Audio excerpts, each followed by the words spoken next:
এইখানে কোনো সব পশ্চিম দক্ষিণ বুঝতে পারবি না, বুঝলি? হ্যাঁ, সূর্য যদি থাকে তাহলে বুঝতে পারবি, তাহলে এখানে বুঝতে পারবি। এই জায়গাটা এমনই জায়গা। এখন মহিলা থেকে হাঁটা পথে আসতাম, একই রাস্তা। এখন ওইখান থেকে হাঁটা পথে আসতাম, এখানে হ্যাঁ হাঁটা পথে আসতাম।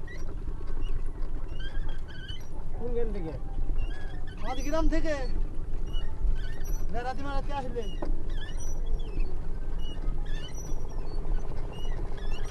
আস সকালে চলে আসতাম, বুঝছিস? একটু খেয়ে দিয়ে।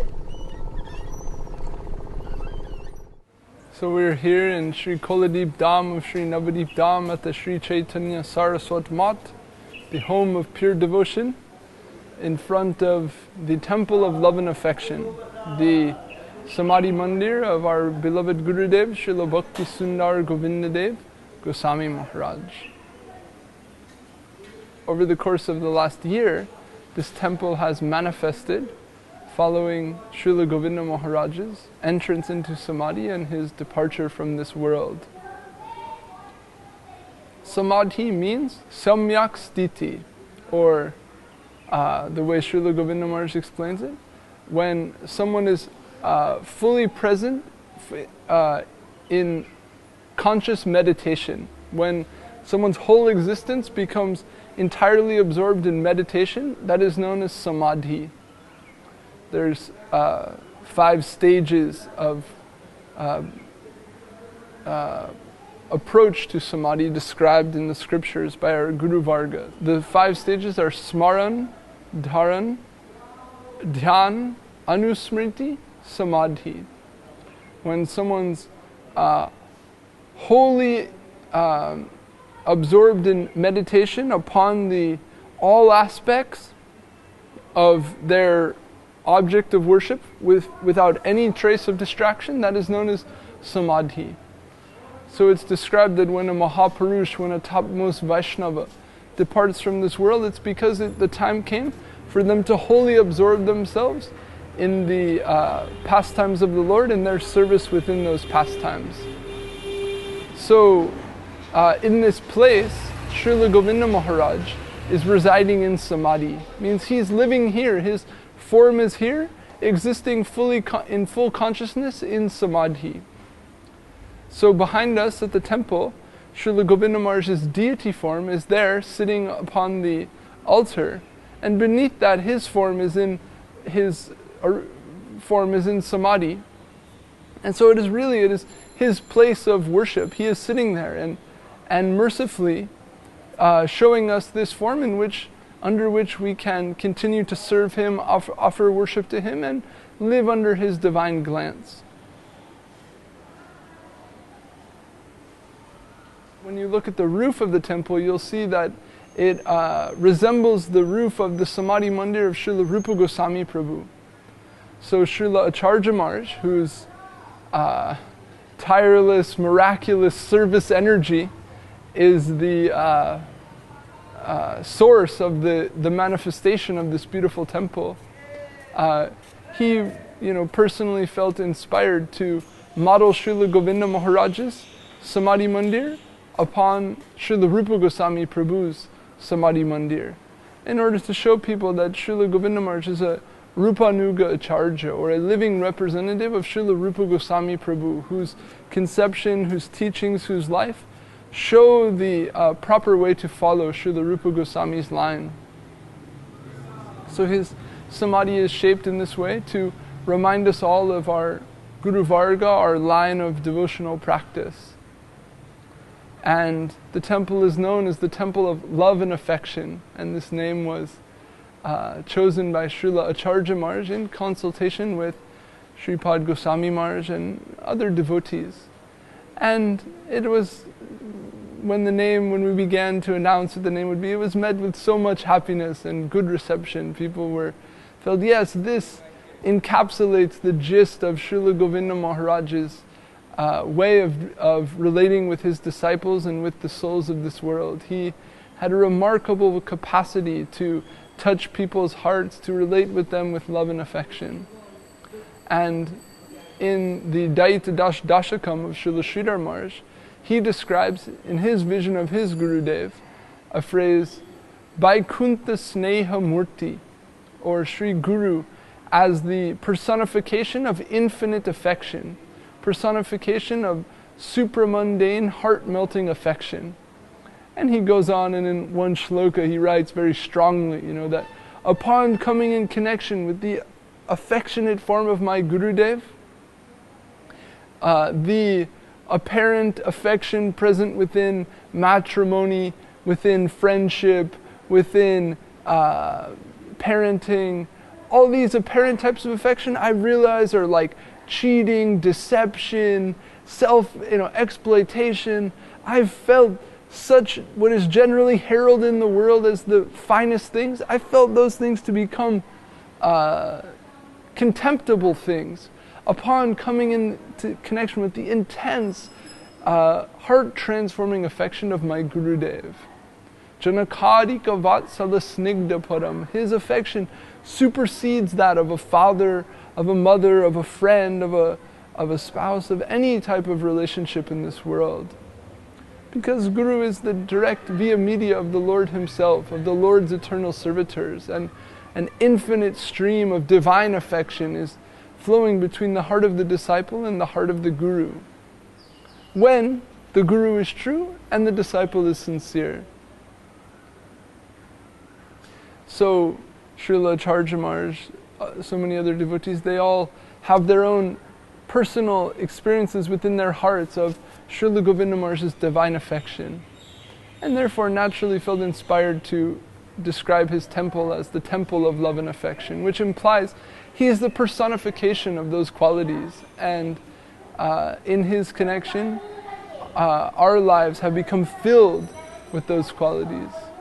And also, this term, love and affection, was a very frequent phrase that Srila Govinda Maharaj used and would present in his preaching. So it's also akin to his own way of speaking and relating with people. Also, you'll notice below the sign of where it says the Temple of Love and Affection, on the inner area of the temple, the Mat logo is there. And that logo was designed by Srila Govinda Maharaj himself, based on a shloka which compares the relationship of the Lord, the disciple, and the Guru to a lotus, the sun, and water, wherein the disciple is like a lotus, the Lord is like the sun, and the Guru is like the water. And as we know, a lotus is rooted in the mud beneath water, and when it has sufficient water, it can grow and flourish, and the sun's light can stimulate its development. But if the water is removed, then the lotus is burned and shriveled by the sun. So without the shelter of Guru, the disciple cannot serve the Lord, cannot progress towards the Lord properly. And to represent this idea, Srila Govinda Maharaj designed our Sri Chaitanya Saraswat Mat logo, and also through his divine life perfectly exemplified this principle of extreme chastity to Guru and a lifelong commitment to Gurvanugyata, or exclusive chaste service under the guidance of Guru. So we felt it was befitting to put the Mat logo there to show his own creation, and also indicate that he himself is like that most glorious lotus who bloomed in the affection of his Gurudev. And how it was that he bloomed, so to speak, we also included in some of the verses on the temple. In 1955, at the age of 26, Srila Govinda Maharaj composed a poem called Sarupud Bodhan, which means awakening one to one's true self, awakening the true self. And therein he describes, the chorus of the poem is Ami Guru Das Nahi Anya. I am a servant of my Guru, nothing else. That is my only identification, my only purpose. And as a servant of my Guru, I will take up the duty as service to him of awakening the conditioned souls of this world to their true selves, to their true nature as eternal souls of servants of Krishna. And then in this poem he describes how he'll take the banner of divine love and drum up the kettle drums of universal conquest and flood the world with a Ganges of pure devotion, and within that Ganges bring a boat from Goloka Vrindavan and collect so many Aryans, so many un-Aryans, and so many Malechas, so many Western, so many Eastern, so many cultured persons, uncultured persons, all shapes and sizes of persons. After first, he is pulverizing the paths of karma and gyan, the pursuits of liberation and worldly enjoyment, pulverizing these things and erecting a palace of devotion. He'll invite people there, and then upon bringing so many Malechas, so many Aryans, so many persons from all walks of life, he'll board them aboard this boat to Goloka Vrindavan, and with the power that he descends to him by the mercy of his Guru, he'll guide this boat, and he'll, with that power, cut across any obstacles presented by Maya. And in this way he will empty the world. He will leave this world devoid of people, having taken everyone to the spiritual world where they'll all realize their true self, identify with the same identification as eternal servants of the Lord, and relish the nectar of the lotus feet of the Lord, chanting Jai, Jai. And so he wrote this very grand poem at a very young age, prior to Srila Swami Maharaj's Western preaching or any of these things, at the age of 25, saying, by the mercy of my Guru, for the satisfaction of my Guru, I'll preach all over this world. I'll take innumerable souls back to the spiritual world. I'll empty this world. I'll take everyone in a boat to the Goloka Vrindavan. And now, we're reflecting on his divine life and seeing, 55 years later, how this has come to pass, how what he described in his young age has come to pass. On the order of his Guru, he took up the worldwide preaching of this line and bestowed his own love and affection upon so many souls, and we can say liberated so many from material existence and gave them the opportunity to return to the spiritual world through awakening their true self. So we engraved this poem on the temple, and this, among many other things, there are 187 verses engraved on the temple, and the criterion by which they were chosen was twofold. Primarily, verses that Srila Govinda Maharaj himself relished, had special attachment for, or had personally revealed special understanding of, and also verses that were prominent in his preaching or had played pivotal roles in his own life, as well as some of his own poetry. And also one other significant was one poem of Srila Acharya Maharaj about Srila Govinda Maharaj. On the temple of union and separation, Srila Govinda Maharaj wrote one poem called the Sri Guru Prashasti, which is a 34-line, 14-syllable couplet poem describing you could say, like a biographical description of Srila Sridhar Maharaj's life. And he wrote this poem at the insistence of Rama Didi, Srila Sridhar Maharaj's sister, around the time of Srila Sridhar Maharaj's disappearance. And Srila Acharya Maharaj, some years ago, also wrote a long biographical poem about Srila Govinda Maharaj in a very similar vein. And one year on Vyas Puja, he presented this poem to Srila Govinda Maharaj, and Srila Govinda Maharaj very happily received that poem and laughed and said, where did you get time to write such a long poem? And I was very satisfied by the poem. And this was maybe 10 or 15 years ago. And then when we were in the process of engraving verses on the temple, when Srila Acharya Maharaj mentioned that he'd written this poem, we naturally requested him, please, can we include this on the temple? And he laughed and he said, yes, we can do that, but first it is necessary to find the poem. I'm not sure what's happened to any copy of it.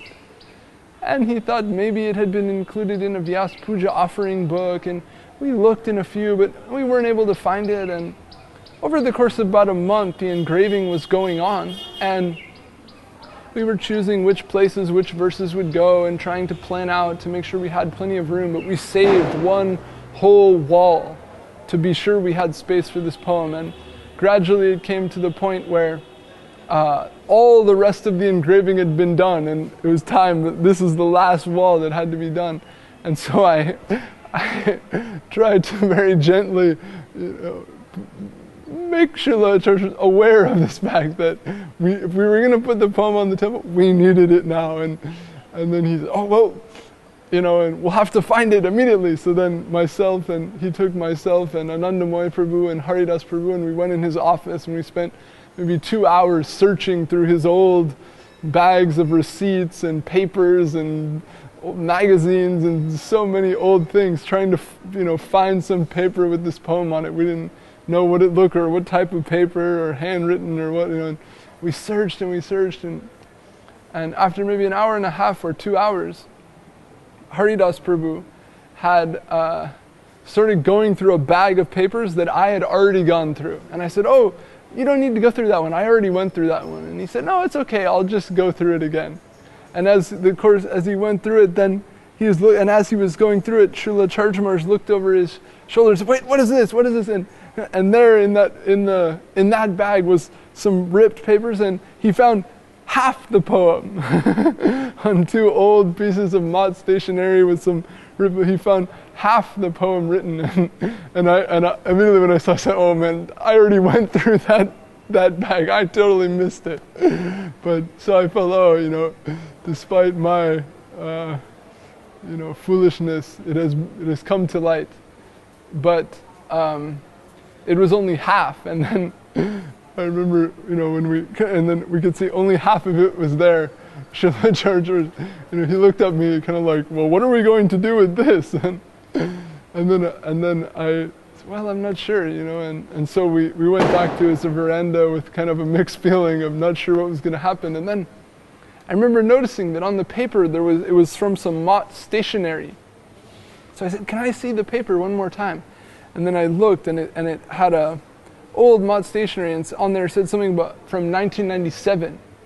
So then I thought, well, maybe if it was written in 1997, maybe it was included in the 1997 Vyas Puja offering book. Maybe it's there.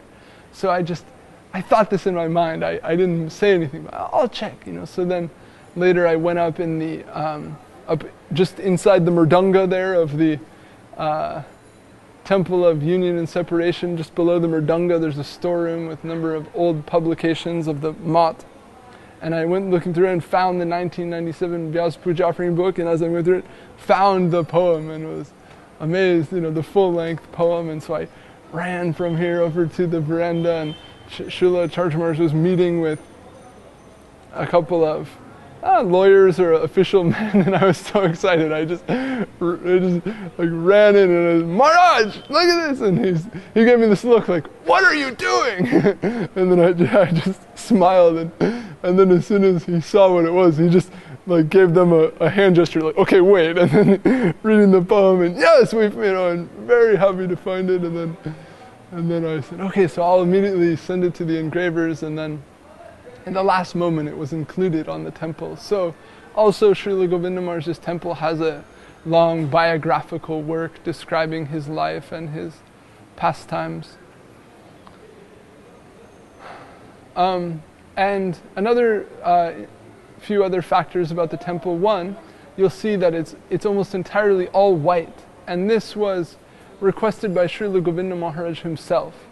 He personally, before his passing, said he requested this, and he also requested that his temple be smaller than Srila Sridhar Maharaj, out of his indomitable mood as an eternal servitor of Srila Sridhar Maharaj. He always wanted to be shown as an assistant or a follower. So out of recognition of Srila Govinda Maharaj's heart, his temple was made in this smaller alternate style. and with all the marble came from Australia actually, and is as wide, it's the widest marble we've ever seen. And also the some of the painting of the letters and the name there is in a particular shade of blue. Srila Govinda Maharaj had a favorite shade of blue which he called peacock blue, or the blue that is found on the neck and collar of a peacock. And this blue was used on the Sadashiv Gangadhar temple, the Giriraj Govardhan temple in Govinda Kund, and is also on the borders of the buildings here in the Navadip Mat. So Sripad Goswami Maharaj said, this is the blue we got to use. This is Govinda Maharaj's blue. So he said, try to explain to him in Bengali, it's got to be this blue. So when the painters came, I did my best to say, it's got to match this type of blue. And the painter's like, yes. I said, no, not yes, but like, it has to exactly match this blue. And I made it very clear, and finally the person was maybe a little ruffled by how direct I was being. And he said, those temples, I also painted those temples. I know what color blue it is. And I said, oh, okay. And he says, it's Oxford blue. It's the blue from Oxford University. That blue, you can buy it anywhere. I know what type of blue that is.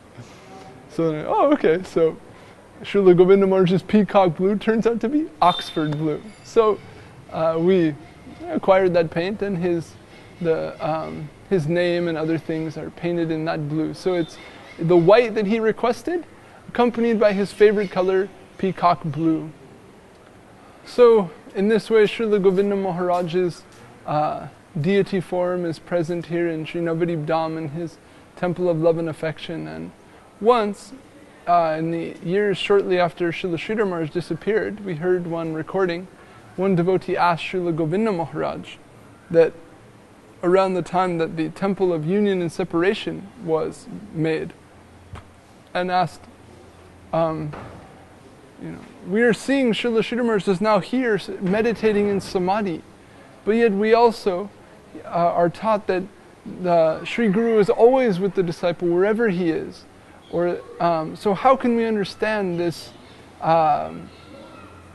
Where is the presence of Srila Sridhar Maharaj now? And Srila Govinda Maharaj answered, he said, yes, what you are saying is correct. Srila Sridhar Maharaj is here in Navadip, meditating in his abode of bhajan. And Srila Govinda Maharaj described that when Srila Sridhar Maharaj disappeared, the first time he came before the deities, following Srila Sridhar Maharaj's disappearance, when he had darshan of the deities that day, he never saw the deities more beautiful, more radiant, more joyful than on that day when Srila Sridhar Maharaj had returned to them, had rejoined their eternal pastimes. So we can always think that Srila Sridhar Maharaj and now Srila Govinda Maharaj, they're here meditating and engaged in their eternal spiritual forms and the eternal pastimes of the Lord. But Srila Govinda Maharaj went on and he said, but Guru's form is always transcendental and he can be in many places at once. So he said, it is true, Srila Sridhar Maharaj is here meditating in Samadhi, but also wherever we see the presence of Guru Maharaj's disciples, the presence of Guru Maharaj's glories being chanted, the service of Guru Maharaj going on, wherever we see Guru Maharaj's paraphernalia, any of these things, we are feeling the presence of Guru Maharaj. And he said that is the real vision of the disciple, that the Guru is always with them. Wherever they go, wherever they come in connection with those who have faith in that Guru, they feel the presence of Guru. So, in the scriptures, the Lord says to Narada Muni, Naham tishtami vaikunte yoginam hridayena cha yatra gayanti mad bhakta tatra tishtami Narada. The Lord says, I do not actually reside in Vaikuntha or in the heart of meditative yogis, but wherever my devotees are chanting my glories, that is where I reside, Narada. So we can think, wherever the service of Srila Govinda Maharaj and Srila Sridhar Maharaj is going on, wherever their glories are being sung, wherever their persons are faithfully engaged in serving them, and here, especially in their particular abode of service and bhajan, the Sri Chaitanya Saraswat Mat of Navadip, they are eternally present and giving guidance, protection and nourishment to the hearts of all their faithful followers. So, to continue our endeavor of eternal service to their lotus feet, we are here, we are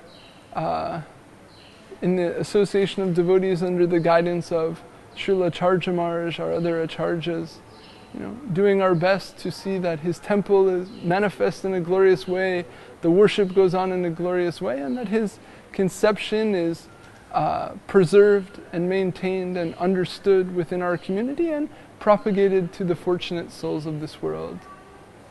And Srila Govinda Maharaj also, in his answer to that devotee, he said, and if Guru Maharaj were here now, if he came and joined with us the way we are speaking, he would be so happy to see the ongoing service, to see the devotees proceeding with faith according to his line in conception. He would be so happy, he would smile to see these things going on. So we can only pray that by our continued service to Srila Bhakti Nirmala Acharya Maharaj and proceeding with faith and appreciation and chastity to the conception and teachings of Srila Govinda Maharaj, that he will also be pleased with us and we will also have some prospect in our spiritual life thereby.